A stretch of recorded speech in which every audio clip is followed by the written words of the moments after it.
it's a brown Muslim boy, he must be a terrorist. Muslims are disproportionately impacted by Prevent. Since October 7th, we have seen a surge. A Palestinian flag, other symbols of Palestinian solidarity. These can all be seen as signs of extremism. Kind of reminds you of the Stasi in East German, the East German police. You might be a terrorist, so we need to put a red pin on you. That's what Prevent does. Is Prevent actually stopping terrorism?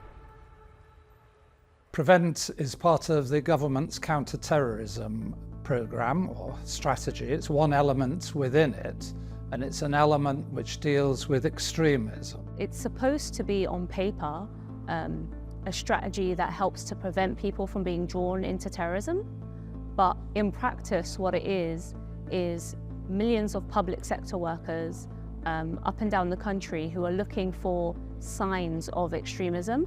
All people working in the health services, in education, are supposed to have received Prevent training to enable them to identify concerning signs of possible radicalisation.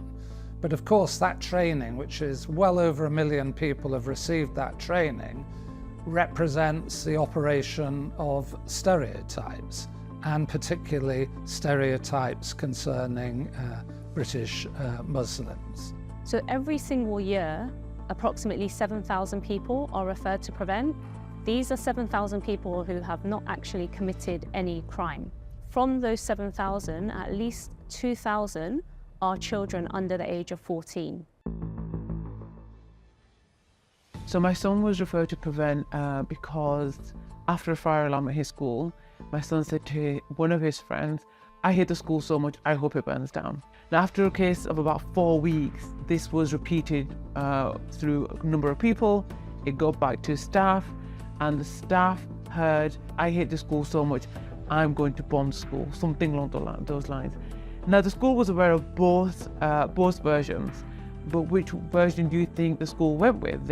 My son is a brown Muslim boy. They went with the more controversial version. That same night, without informing me, they had pulled my son out of school in lunch, interviewed him without informing me, without having someone there to support my son. They made the Prevent referral that night. Initially, when Prevent was put into practice, Muslims were 50 times more likely to be referred than non-Muslims. Now, Muslims are still at least 8 times more likely to be referred to Prevent. Surely you would not make a Prevent referral for a child saying something in anger because they are unhappy. And the fact is, the school knew my son was incredibly unhappy. They completely ignored his needs and instead made a Prevent referral, which just harmed him even more. A young white boy having said exactly the same thing. A Prevent referral would not have been made for the white boy. I really strongly believe that the Prevent referral was only made because my son is a brown Muslim boy. It started in 2017 when the police visited our school. They had arrested a member of our ex-staff who had left about 1.5 years before. They came and they informed us that he had been arrested under the Terrorism Act. And they were making inquiries into safeguarding of our children. In July 2019, the Department of Education wrote to me to say that they were considering barring me from management. The TRA wrote to me in 2019 to say they were considering barring me from the teaching role. Both were to do with safeguarding. Both issues were to do with safeguarding, not fulfilling my duties under safeguarding and under Prevent. It was myself who initiated the engagement with the police and local authority to get training on Prevent. We were very cooperative. We took it in good faith, and we had training every single year. All our staff were trained. So this came as a complete shock. And they gave their reasons, which was nearly 100% based on one police officer's statement. When somebody's referred to Prevent, the person making the referral actually doesn't have any say after that. So for example, if a teacher refers a student to Prevent, they don't know anything that happens after that point. The PACE, police and criminal evidence, doesn't apply in the case of prevent interviews. So there's lots of things to be worried about. I mean, it's worth saying that a child who is interviewed by a police officer or a counterterrorism police officer as part of prevent, because they haven't committed an offence, has fewer rights than a child who's committed a criminal offence, who has certain kinds of protections built into the law. What I've noticed is that it's become, this whole issue of safeguarding and in particular prevent is becoming centralised. It's become authoritarian. It was supposed to be a collaborative process. Any cases that were spotted, the school be very much involved as frontline workers with the children, but it became a very authoritative process, as my experience shows, where they just want us to give the local authority and the police every little bit, every little concern, justified or not, major or minor, and they will deal with it. This doesn't require any consent from any of the individuals, whether it's the child or from the parents. This can be done as part of what's described as the multi-agency approach of prevent. That means the data can be shared across all agencies, as schools, police, social workers, health services as well. So the data is widely shared. That's quite unusual because data protection usually prevents the sharing of personal data. I have great concerns. It took me a year to have my son's police record cleared. So my son's police record is now cleared. There is nothing on there to say that there was a prevent referral made. However, the prevent referral is on my son's school educational record, meaning that should my son change schools, should he go to a sixth form centre, go to university, this will follow him around. My son's details are also on Home Office databases. I just feel like there is this there's a significant amount of unknown harm that I have no concept of. We've seen something similar with an adult who was at university. Again, his previous prevent referral was used against him and essentially it was shared with the university. They removed him from his course. He then lost his home essentially because he was in student accommodation and he became quite suicidal because of all the impacts that he could feel were occurring to him. It took about 4.5 years for a decision to clear me. And then another nearly a year for the DFE to clear me as well. It's so sad that the Department of Education are so biased that they uncritically accepted this single statement from a police officer, which an independent panel found nothing to be valid. I think I was just so overwhelmed. And I realised at that time that it isn't just the impact it has on me or my son, but my daughter at home and my family. So on an individual level, prevent is extremely harmful, but on a societal level, it's even more harmful because you don't need to be referred to prevent in order for it to silence your freedom of expression.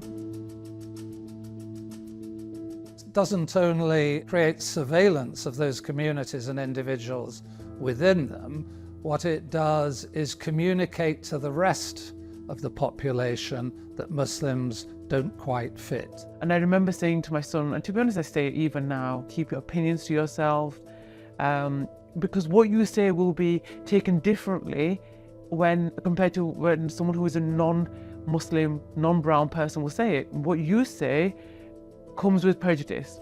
There is a political anxiety about terrorism and about radicalism, and that itself tracks certain kinds of world events. So any issues in the Middle East are seen as particularly fertile ground for influencing British Muslim community. They may wear a Palestinian flag or other symbols of Palestinian solidarity at school, and that might be the occasion for involving prevent. According to the government documents around what constitutes extremism, being pro-Palestinian, showing pro-Palestinian activism, attending protests, or being actively opposed to the Israeli settlements, these can all be seen as signs of extremism. So unsurprisingly, since October 7th, we have seen a surge in people who have either been referred to prevent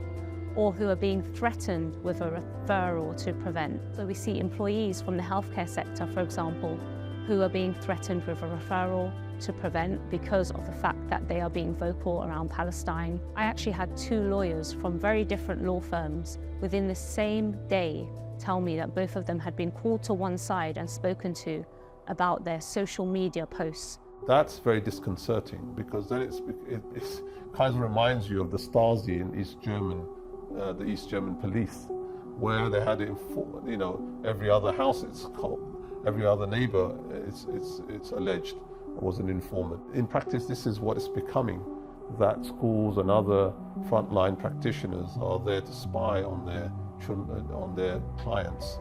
Deterring and challenging terrorism is incredibly serious, and it does need to be tackled, but not through schools, not through watching children and asking teachers who are not counterterrorism experts. The UN Committee on the Elimination of Racial Discrimination just recently published its recommendations to the UK, and in its recommendation it was that the UK should suspend, prevent and consider reparations to its victims. I think the UN report committee meeting took place at a very critical time.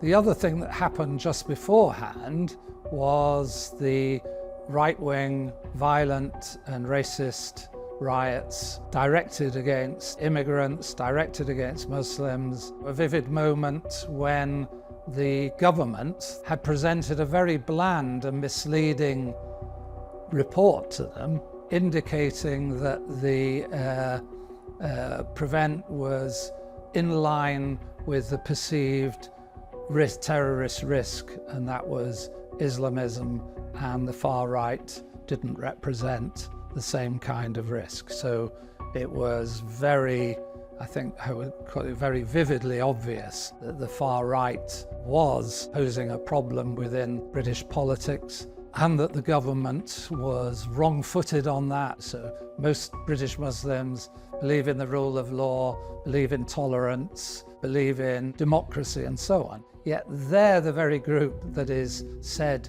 to live outside British values just by virtue of them being Muslims. So I think you asked, does prevent have a function for the government? And I would say, well, yes, it has a function of maintaining a particular kind of political discourse. But does it actually have an impact upon terrorism? I would say emphatically no.